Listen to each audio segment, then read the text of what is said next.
Hello po sa inyong lahat mga kamatsas. Tuloy pa rin tayo dito sa pag-aaral ng mga malakasang laban na naganap dito sa katatapos lang na Chennai Masters 2024. At itong pag-aaralan natin ay sa bakbakan ng parehong prodigy ng India, Aravind Chittambaram. Magkakatimit yan. Ang daming malalakas na bata sa India versus Eric Gaisi. Yan po yung mga bata sa India noon. Nakikita ko pa yan nung naglalaro ko sa Vietnam. Ang liliit pa niya, no? Pero ngayon, mga nagsibinataan na AI, mga mamaw. Hindi makakasiguro si Eric Gaising pipisakin niya ito dahil magkakatimit nga ito eh. Alam nila ang kiliti sa bawat isa.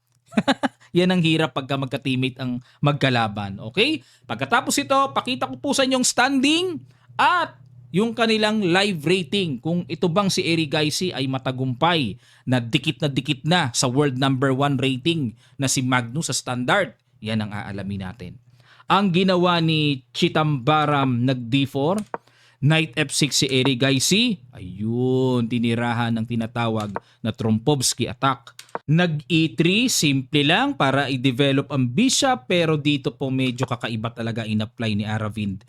Ang natural na sequence dito, kinakapture talaga ang knight na yan para magkaroon ng double pawn.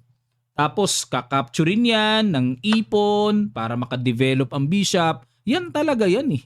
Pero bakit medyo parang inignore ng puti ang capture sa knight? Nag G6, talagang wini-welcome mo. Ayaw talagang capturein ni Aravind. Mukhang alam niya talaga ang preparasyon ni Eric Gaisi. Normal developments lang at nag C5. Yan po ang talagang natural na sangkap para maganda ang galawan ng black. Kasi kung magda knight C6, masikip. Ito pong C5, merong kagad bitaw na pressure sa D4, pangwasak sa solid center, at pinagtitibay talaga ng puti. Para siyang London, ang kaibahan lang po, ang London Bishop nasa F4, sa Trompovsky nasa G5. At baka maitanong nyo, Coach, libre yung pawn sa C5, ba't ba ayaw capturing yan? Magku-Queen A5 lang kasi. Simple lang yan na mabawi. Pag nabawi yan, ang problema, yung D-pawn na kumukontrol sa E5 after knight C6 ay napakadali sa black na makontrol ang sentro. Okay, napakahalaga po ng center control pag sa opening. Kaya, nag C3 lang, B6, suporta na rin sa C5 at the same time para ma-develop ang light square bishop. Nag-castling, bishop B7, B4. Talagang gustong puwersahin ni Chittambaram na yung C5 mag-react na, kumapture ka na. Pero nag-knight BD7 lang, maintain lang ang C5. Kumapture na, capture, at nag-queen B3, tineret ang bishop. So para may tempo.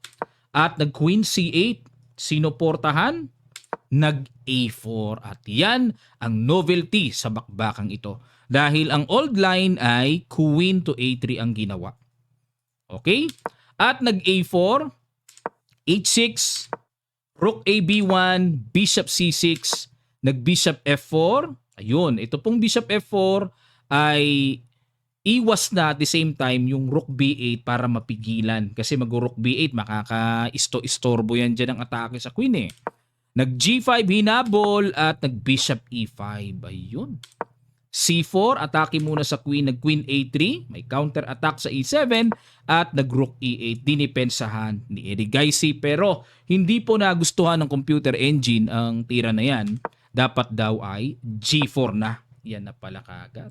At kapag nag-Knight E1, Knight takes E5, D takes E5, and Knight D7 para atakihin tapos magbi-Bishop takes G4 and Bishop takes E5, etc. etc. Medyo magulo po ang linya na ito pero timplado ng black ang mangyayari. Nakakailang nga lang kasi medyo punit ang king shield ng black king pero okay sa black. O balik tayo sa Rook E8, nag H3, ayan para walang G4 at nag Bishop F8. Yun pala ang plano ni Eric Gaisi. Para mabakante ang Bishop F8 at maipang atake sa Queen A3, yun nga lang another bad move. Parang threat lamok. Pagpalagay na mag E6, ano ngayon kung maatake mo, aalis lang ang Queen. Parang ganun eh. Kaya nilagyan ng bad move. Dapat daw po is Knight takes E5 na, Knight takes E5 and Bishop to D7. Ayun, parang nagbabadya ng sacrifice sa H3 o kaya lilipat sa F5 to attack the Rook sa B1. Okay? Yan lang ang logical move. Pero balik tayo. Nag Queen A2, G4. Ayun, pinuwersa na ni Eric Gaisi. Capture, Knight X G4, Bishop G3, and nag Bishop G7. Bumalik si Eric Gaisi. Ang nakikita ko pong plano nitong Bishop G7 ay mag-E5. Ayun, no? Para maka-atake, no? At nag Rook E1, Knight F8. Ayan na, nilabas na ni Eric Gaisi ang husay niya sa paghanap ng mga maneuvering attack. O Knight F8, mukhang nilipat sa G6. Nag Knight H2, ayun, para ma-neutralize yung Knight. Knight takes H2, Bishop takes H2, at nag E5, ayun. So timing na para magpaluwag ng sentro. D takes E5, Bishop takes E5, Bishop takes, Rook takes, and Knight F3, nag Rook E6. Rook BD1. Yun lang mga kamatsas. Pero para sa akin parang okay naman, ano? Kasi syempre may pressure sa D5, tapos with the idea to play Rook D4, mga ganon. Pero ang precise move pala, lagyan kagad ng Knight yung D4 square, pag nag Rook G6, and F4. Yun. Grabe, no? Mahirap itong maunawa. Mahirap mai-apply, mga kamatsas, yung ganyang idea, no? Pang computer eh. Okay, balik tayo sa Rook BD1, nag-Bishop B7. Okay, so ito na po yung mga islugan time, pero hindi gusto yung mga islugan na nangyayari. Knight H7 lang daw po ang on-point move na dapat gawin ng black. O para Knight F6, then Knight E4, mga ganun, ano, to attack the C3. Okay, balik tayo sa Bishop B7, Knight D4, nag-Rook G6. Ayan na. So may plano to play Queen H3. O pero another bad move na naman. Dapat daw po is Rook F6. Naku po, mahirap na matamaan yan. Rook G6, syempre. Kung ako, baka yan din gawin ko. Kasi syempre, iba yung may pressure sa G2. Papunta sa king, di ba? So, nag-Bishop H5, Rook G5, Queen E2 dinipensahan, at nag-Queen D7, F4. Okay, atake na sa Torre, baba, Queen C2, ayun, to control the F5 square, nag-Knight E6, grabe. Ang dami bumabaha ng bad moves. Knight E6, dapat daw po ay Bishop to C6, atakihin na. Dito talagang ino-offer na ng black na ipa-capture yung Bishop eh, kasi masyadong malakas yung Knight. So balik tayo sa Knight E6, Knight F5, good move. Rook H7 para madepensahan. Pangit tuloy ng Torre ni Eric Gaisi. Nag E4. Ayan, nag-apply na ng strong pressure sa D5. Nakapin ang reyna. Pero kapansin-pansin na yung pawn sa F4, sinacrifice. Kinagat ni Eric Gaisi. Nakahang pa ang bishop. Ano ang laman?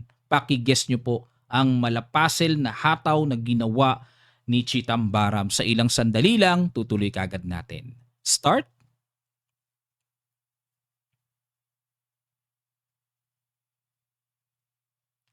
Maraming salamat po mga kamatsas. Congrats sa nakaisip ng malalim na simpleng capture lang pala sa D5. Nag F6 lang. Bakit? Malaking tanong. Kapag kinapture ang knight sa or bishop sa H5, may Rook E7 pasok. So, may counter threat sa bishop. At kapag nag Queen C8, magku-Queen F2 lang. Kalalim naman ang naisip dito ni Chitambaram. Grabe, no? May positional attack eh. Malalim ang timpla. Gaganon lang, umayos na. Ang lalim naman. Pero sa realization, yung knight sa H5, ang pangit, nasa edge of the board. Ang Torre, parehong nasa edge of the board. Pangit po ang pwesto. Yun nga lang, napakalalim na aplikasyon ito. Nangangailangan ng matinding understanding. So ginawa dito ni Eric Gaisi, nag F6 siya, and nag-Bishop G4. Iwas na sa threat at the same time with Knight takes H6 threat na makukuha yung Bishop. Queen D8 umiwas and nag-Rook D4 pang neutralize sa Knight. Knight D3 pumasok and nag-Rook F1. Ayan, tamang pwesto-pwesto lang. Maintain the advantage position. Nag-Knight E5, threat sa Bishop and umatras lang. Okay, mahalaga yung Bishop sa ganitong pagkakataon. King H8, ilag na rin para maiwasan yung mga tama-tama ng king dyan at nag D6. Ayun na, strong pass pawn. Sabi nga nung iba, pass po ni sa criminal. Nag-queen G8, rook F4. Ayan, idea po ng rook F4 is to prevent the coming knight F3 double attack. Ayan, kumbaga nagsiset dito si Eric Gaisi ng mga malalakas na tactical blows eh. So nag-rook F4, protection, queen G5 at nag-knight E7, threat doon sa F6. Nag-rook G7. Naku, ano na naman ang laman ng sacrifice pawn sa F6. Kakagatin ba? Hinagat nga dito ni Aravind. At nag-rook G8, talagang pinagpatong-patong na. Triple. Naku. Yun nga lang, pakain yan na. Hinagat pa rin talaga ni Chitambaram. Rook takes and then nag-rook F8. Sinimplihan na lang ang mga bagay-bagay. Ganun po talaga yon, ano? Oh, para ma-simplify na, wala nang mga gulo-gulo pa. Exchange mo na. D7, naku po, eto na. Isang tira na lamang. Nag-queen E3 check. And dito po mga kamatsas, grabe. Queen F2. Nag-exhibition pa si Aravind na pa-resign ang kanyang ka-teammate. Grabe, no? Indian din pala ang katapat ni Eric Gaisi. Mahirap talagang kalaban yung ka-teammate eh. Ayan, kaya talagang pagka magka-teammate po, hanggat maaari, meron ka pa ring reservation sa iyong preparation. Huwag mong ipapakitang lahat pagka-teammate mo. Kasi makakalaban at makakalaban mo yan balang araw eh. So kailangan meron ka pa ring naka-sealed na just in case makaharap mo siya, yung ka-teammate mo, very close friend mo, kailangan meron ka pa ring nakatago. Yun nga lang, talagang mahirap talaga yung situation. Ka-teammate niya to eh. Okay, so bakit po nag-resign? Kasi magpo-promote na. Pag kinapture ang Reyna, may D8 Queen, at halimbawa mag-King G7, mag-Queen C7 check, at halimbawa mag-King G6, kakapturin lang ang Knight ng buong buo. Wala na pong gulo-gulo pa na po pwedeng magawa. Check dito and King H2 lamang. Okay? So, and wins na to for White. Okay, ito po ang kanilang standing. Actually, nagkaroon po ng tiebreakan eh. So, dito ay after round number 7, ito po yung kanilang standing eh. Tatlo ang naka 4.5. Grabe, naging bayani pa si Aravind Chitambaram ng Malaon. Oh. Napako si Eric Gaisi ng 4.5 at nakatied si Levon. Yan ang nangyari. At mayroon pong tiebreaker points na nangyari.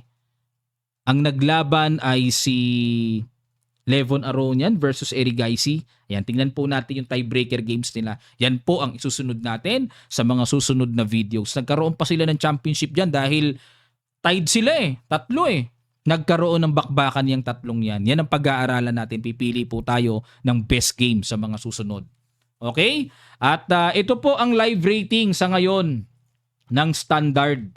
Nangunguna pa rin si Magnus with 2831. Fabiano Caruana 2805, Nakamura Hikaru 2802, and si Eric Gaisi 2800. Actually nag 2809 na po yan, pero dahil sa mga tabla tapos natalo, nababawasan pa rin. Kahirap naman habulin si Magnus talaga. So apat po ang may 2800 sa live rating. Sumusunod si Gukesh, Abdu Satorov, Ferusha, Nepo, Wei, Anand, si Wesley So, naging pang 12 na. Nung nakaraan pang 11 lang yan 12 na ngayon. Grabe, ang bilis talaga ng takbo ng mga ratings mga kamatsas. So kinakailangan ni Wesley makabawi para makapasok uli sa top 10. At pag medyo na-relax, naku po, talaga nga naman, titilapon talaga, baka lumabas pa sa top 20 ng Malaon. Kasi ang top 20 si Anish Giri na 27-33. Dating top 10 din yan. Hansmok Niman, medyo maganda, pang number 18 na. Pragnananda, number 17. Yan po ang mga pagkakasunod-sunod. Okay, maraming salamat po mga kamatya sa inyong matyagang panonood. Sana po natuto kayo. At bago po tayo magtapos, shout out ko lang si Little Bro CY. Ayan, shout out sa'yo. Sana galingan mo sa chess. At lagi kang manood ng videos natin para mas lalo kang humusay at mag-improve sa paglalaro ng chess. Maraming salamat po mga kamatsas. Magkita-kita pa tayo sa mga susunod pang chess updates.